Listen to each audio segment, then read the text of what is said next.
Assalamualaikum warahmatullahi wabarakatuh. Waalaikumsalam warahmatullahi wabarakatuh. Halo teman-teman, bagaimana kabarnya? Masih kuatkah puasanya? Semoga kita semua dalam lindungan Allah Subhanahu wa Ta'ala. Amin. Amin. Baik teman-teman, di sini kembali lagi bersama Zahira selaku tuan rumah podcast Tarhib Ramadan akan menemani kalian selama kurang lebih 15 menit ke depan. Bersama Ustazah Nabila, kita bersama-sama akan belajar tentang tahun kesedihan atau Amul Husni dan perjalanan Nabi ke kota Thaif. Assalamualaikum Ustazah. Waalaikumsalam warahmatullahi wabarakatuh, Mbak Zahira. Bagaimana kabarnya Ustazah? Alhamdulillah, Ustazah baik. Bagaimana dengan Mbak Zahira? Alhamdulillah baik juga Us. Alhamdulillah. Pasti kalian sudah tidak sabar kan tentang apa yang akan kita bahas bersama. Jadi ikuti terus ya. Kepada Ustazah Nabila kami persilahkan. Baik, terima kasih Mbak Zahira atas kesempatan dan waktunya. Bismillahirrahmanirrahim. Assalamualaikum warahmatullahi wabarakatuh. Waalaikumsalam warahmatullahi wabarakatuh. Alhamdulillahi wa kafa, wassalatu wassalamu ala sayyidina Muhammadinil Mustafa wa ala alihi wa sahbihi ahli sidqi wal wafa, amma ba'd. Pemirsa Misdia Official, pada kesempatan kali ini alhamdulillah kita masih bisa bertatap muka, bersalam sapa, bersilaturahim dan tentunya belajar bersama di acara Tarhib Podcast Ramadan. Pada hari ini kita akan belajar bersama ya Mbak Zahira tentang tahun berduka cita atau yang biasa kita kenal dengan Amul Husni dan bagaimana perjalanan dakwah Nabi atau hijrah Nabi ke kota Thaif. Baik, bismillahirrahmanirrahim. Pada tahun ke-10 kenabian Nabi Muhammad SAW mengalami masa yang sangat sulit karena pada saat itu beliau kehilangan dua sosok manusia mulia yang sangat beliau cintai, dan dua sosok manusia yang mulia ini juga sangat mencintai baginda Nabi Muhammad SAW. Siapa itu? Khadijah dan Abu Thalib. Betul sekali Mbak Zahira. Sayyidah Khadijah dan Sayyidina Abu Thalib. Sayyidah Khadijah diriwayatkan wafat pada tahun ke-10 kenabian pada tanggal 11 Ramadan. Jadi kemarin itu haulnya Sayyidah Khadijah, Mbak, 11 Ramadan kemarin. Biasanya kalau haulnya Sayyidah Khadijah kita membaca manakibnya Sayyidah Khadijah. Kemudian satu bulan lebih 5 hari setelah wafatnya Sayyidah Khadijah itu disusul dengan wafatnya Sayyidina Abu Thalib. Di situ Rasulullah sangat pastinya sedih ya, karena Rasulullah juga memiliki rasa sedih sebagaimana manusia pada umumnya. Kita harus mengetahui hal ini, Amul Husni dan hijrah Rasulullah ke Thaif ini, karena ini salah satu yang menjadi latar belakang mengapa nantinya Allah mengisra mi'rajkan Rasulullah. Jadi ini merupakan salah satu alasannya. Kemudian di sini Sayyidah Khadijah selalu mendukung baginda Nabi dalam berdakwah. Begitu juga dengan Sayyidina Abu Thalib. Beliau mendukung baik secara materi ataupun non materi. Kemudian Sayyidah Khadijah, ada beberapa riwayat yang mengatakan sebelum wafatnya Sayyidah Khadijah dan Sayyidina Abu Thalib ini kan podcast kemarin sudah dibahas oleh Ustazah Afifah mungkin ya, itu tentang pemboikotan ekonomi, pemboikotan keluarga besar Nabi beserta para pengikutnya, yang mana pemboikotan itu menyebabkan berdampak kepada banyak hal, salah satunya pada faktor kesehatan. Posisinya di situ Sayyidah Khadijah dan Sayyidina Abu Thalib sudah berusia lanjut. Diriwayatkan Sayyidah Khadijah sudah berusia 65 tahun. Jadi beliau wafat saat usia 65 tahun. Jadi karena faktor itu tadi pemboikotan, tidak lama setelah pemboikotan itu tadi Sayyidah Khadijah dan Sayyidina Abu Thalib sakit, kemudian akhirnya wafat. Nah, sampai sini bisa dipahami ya Mbak Zahira ya? Saya mau tanya, apa benar Amul Husni itu karena Nabi benar-benar terpukul dan merasa sedih atas wafatnya Sayyidah Khadijah dan Abu Thalib? Baik, pertanyaan yang bagus dari Mbak Zahira. Apakah benar-benar artinya mengapa para ulama mengatakan Amul Huzni, maksudnya mengapa Rasulullah menamai tahun itu dengan tahun kesedihan atau tahun duka cita? Apa karena Rasulullah benar-benar terpukul sampai berlarut-larut sedih yang mengunci diri seolah-olah itu tidak dibenarkan ya. Jadi Amul Huzni ini menurut ulama-ulama itu bukan, memang Rasulullah mengalami masa yang sulit pada waktu itu Mbak, karena memang ditinggal oleh Ibunda Sayyidah Khadijah yang mana beliau memang mendukung Rasulullah secara zahir batin. Begitu juga ketika Rasulullah ditinggal oleh pamannya, memang Rasulullah mengalami kesedihan itu, tapi Rasulullah tidak mengalami kesedihan yang berlarut-larut. Jadi Amul Huzni itu bukan semata-mata karena Rasulullah kehilangan dua sosok manusia yang mulia ini, tetapi karena bayangan Rasulullah melihat betapa nantinya setelah Sayyidah Khadijah dan Sayyidina Abu Thalib wafat ini, betapa sulitnya nanti berdakwah di tengah masyarakat, betapa nantinya akan banyak pintu dakwah yang tertutup karena tidak ada dukungan dan sokongan, tidak ada dukungan dari Sayyidah Khadijah dan Sayyidina Abu Thalib. Jadi sehingga beliau bersedihnya di situ. Nanti bagaimana Islam bisa tersebar tanpa dukungan beliau, tanpa ada pembelaan dari Sayyidina Abu Thalib, tanpa ada pembelaan dari Sayyidah Khadijah, tanpa ada yang menenangkan Rasulullah dikala Rasulullah bersedih. Dan memang benar yang terjadi Mbak Zahira. Ketika Sayyidina Abu Thalib wafat, Sayyidah Khadijah wafat, Rasulullah mulai bangkit lagi berdakwah di Mekah. Dan di situ Rasulullah mengalami kebuntuan karena Rasulullah penyiksaan yang diterima oleh baginda Nabi itu semakin menjadi-jadi. Rasulullah mendapatkan penyiksaan, bahkan orang awam Quraisy pun berani melempari Rasulullah dengan kotoran. Padahal sebelum-sebelumnya tidak berani. Waktu ada Sayyidah Khadijah, waktu ada Sayyidina Abu Thalib tidak berani. Tapi setelah mereka wafat, Rasulullah seolah-olah mengalami kebuntuan di Mekah, dan akhirnya di situ Rasulullah memutuskan untuk hijrah. Ketika Rasulullah berhijrah ke kota Taif, Rasulullah ditemani oleh Sayyidina Zaid bin Harithah. Ya. Di kota Taif itu Rasulullah berjalan dengan Sayyidina Zaid bin Harithah. Kemudian sesampainya di kota Taif, Rasulullah menemui para pembesar kota Taif saat itu. Kenapa sih Rasulullah memilih kota Taif untuk berhijrah? Iya, pertanyaan yang bagus dari Mbak Zahira. Kenapa Rasulullah memilih kota Taif untuk berhijrah?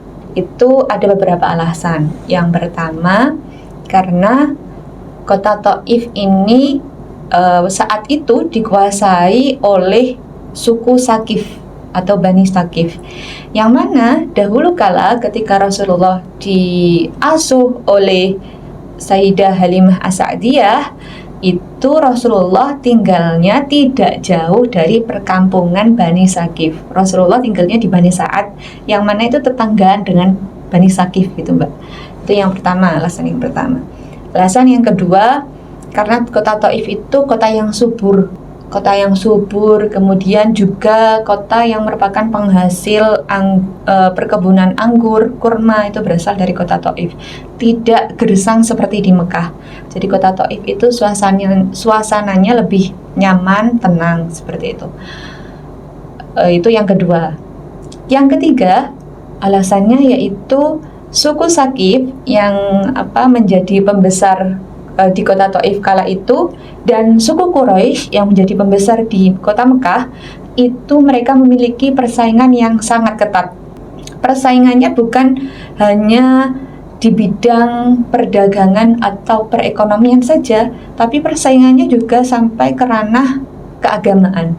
Contohnya kalau di Mekah misalnya suku Quraisy punya berhala yang besar, berarti suku Sakif yang ada di kota Taif juga harus punya gitu. Jadi mereka sangat bersaing. Kita lanjutkan tadi ceritanya ketika Rasulullah dan Sayyidina Zaid bin Harithah ke kota Taif menemui para pembesar kaum Sakif. Di situ Rasulullah mengajak para pembesar kaum Sakif untuk menyembah Allah, untuk masuk agama Islam dengan cara yang sangat baik. Rasulullah datang ke sana. Tetapi yang Rasulullah dapatkan adalah cemoohan. Yang Rasulullah dapatkan adalah jawaban yang sangat keras, yang sangat kasar. Jadi mereka menolak dengan sangat kasar. Padahal Rasulullah berdakwah dengan baik, mengajak mereka dengan baik. Akhirnya Rasulullah bangkit, kemudian Rasulullah kembali. Dan Rasulullah berharap bahwa para pembesar kaum Sakif ini tidak menceritakan bahwa Rasulullah datang ke sana, tidak menceritakan kepada orang-orang Quraisy. Nanti kalau orang-orang Quraisy tahu, malah Rasulullah mendapatkan penyiksaan yang lebih gitu. Tapi kaum Sakif, para pembesar kaum Sakif tersebut menghiraukan Rasulullah, malah mereka itu memanggil anak-anak kecil, budak-budak dan masyarakat, para penjahat juga para penjahat kota Taif untuk menyiksa Rasulullah. Akhirnya di situ Rasulullah sampai dilempar batu, kemudian dilempar kotoran, sampai diriwayatkan Rasulullah itu tumitnya terluka dan berdarah. Ada yang meriwayatkan juga dahi Rasulullah itu juga terluka sampai bercucuran darah. Bagaimana dengan Sayyidina Zaid bin Harithah? Sayyidina Zaid bin Harithah juga berusaha untuk melindungi Rasulullah, tapi kewalahan sampai Sayyidina Zaid bin Harithah juga terluka kepalanya. Di situ Sayyidina Zaid bin Harithah dan Rasulullah dan baginda Nabi berusaha untuk melarikan diri dari orang-orang yang menyakiti beliau tadi. Hingga akhirnya beliau sampai ke sebuah perkebunan anggur. Di situ Rasulullah akhirnya beristirahat di bawah perkebunan anggur tersebut. Di situ Rasulullah berdoa kepada Allah dengan penuh penyerahan diri. Allahumma ilaika ashku du'fa quwwati, sampai akhir. Intinya mengadukan kepada Allah bahwa atas kelemahan beliau, atas ketidakberdayaan beliau, Rasulullah mengadukan kepada Allah. Dan tanpa Rasulullah sadari, ada 2 orang yang memperhatikan Rasulullah dari kejauhan, yaitu pemilik kebun itu tadi, kebun anggur tadi, namanya Uqbah dan Syaibah.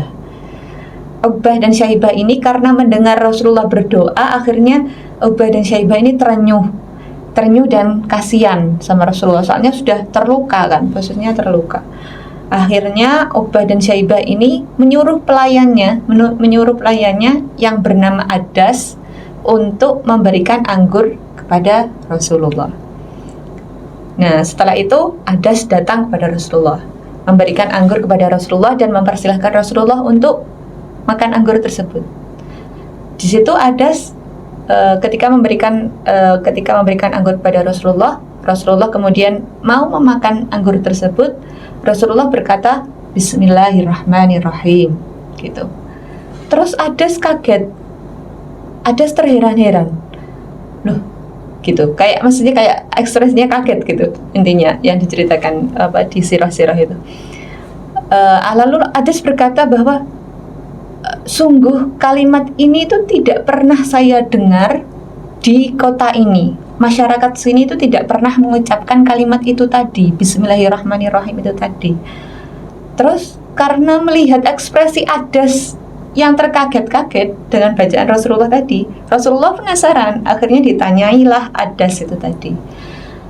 Wahai kamu pelayan, kamu berasal dari mana? Siapa namamu? Apa agamamu? Gitu, katanya Rasulullah.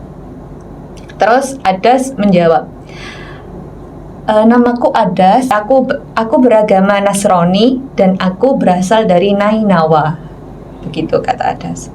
Terus Rasulullah bilang kayak gini ke Adas, tanya ke Adas, wahai Adas, apakah kamu berasal dari daerah salah seorang yang soleh yang bernama Yunus bin Matius? Gitu. Yunus bin Matius ini Nabi Yunus alaihi salam. Kemudian Adas menjawab, iya benar, aku berasal dari daerahnya Yunus bin Matius ini gitu. Terus Rasulullah berkata kepada Adas, wahai Adas, ketahuilah bahwa Yunus itu adalah saudaraku. Yunus itu adalah saudaraku. Dia adalah seorang nabi, Nabi Yunus alaihissalam. Dia adalah seorang nabi, dan aku pun seorang nabi, katanya Rasulullah gitu. Terus Adas di situ langsung seketika itu Adas langsung berlutut di hadapan Rasulullah, mencium kedua tangan Rasulullah, mencium kepala Rasulullah, mencium kaki Rasulullah, dan akhirnya Adas berikrar atau bersyahadat, dan beliau Adas ini tadi masuk agama Islam. Gitu, luar biasa. Ada lagi satu riwayat, pernah Rasulullah ditanya oleh Sayyidah Aisyah, wahai Rasulullah, pernahkah engkau mengalami peristiwa yang lebih berat daripada perang Uhud? Gitu. Terus Rasulullah menjawab, aku telah mengalami berbagai banyak siksaan, tapi yang paling berat yang pernah aku rasakan adalah ketika aku berdakwah di kota Taif. Di situ ketika aku beranjak dari tempat membesar kaum Taif itu, malaikat Jibril mendatangiku dan mengatakan, wahai Rasulullah, Allah telah mendengar bagaimana perkataan mereka kepadamu, dan Allah mengutus malaikat penjaga gunung untuk engkau perintahkan sesukamu, katanya malaikat Jibril gitu. Terus Nabi Muhammad didatangi oleh malaikat penjaga gunung. Wahai Nabi Muhammad, wahai Rasulullah, utuslah kami sesukamu.